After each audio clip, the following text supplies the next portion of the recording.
Dobrodošli u Motiv Tim, učionicu u prirodi. Dešava li vam se nekada da prosto ne možete da zaspite uveče od silnih misli koje vam se roje? Ili vas nešto probudi u toku noći i onda počne mozak da radi? Ili vas ujutru, čim se probudite, napadnu ponovo koje kakve misli šta sve trebate da uradite i šta je sve važno i šta vas sve brine? Imamo rešenje za tu situaciju iz ličnog iskustva.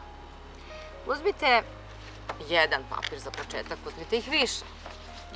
Evo, meni se sviđaju ovi ugovori.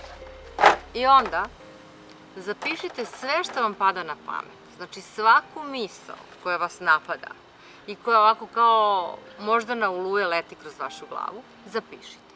I sad šta se dešava s tim?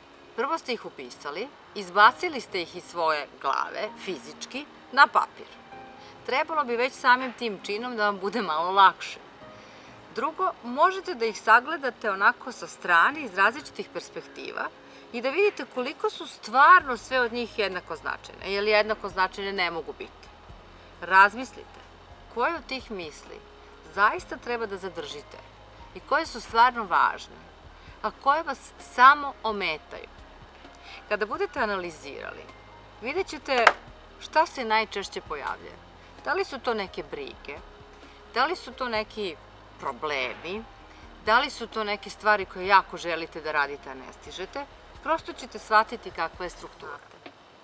Ako želite nešto da uradite, mnogo je važno da vaš bude ispražnjen, kao što baštu prvo treba da oplevite od korova da biste posadili pravu biljku.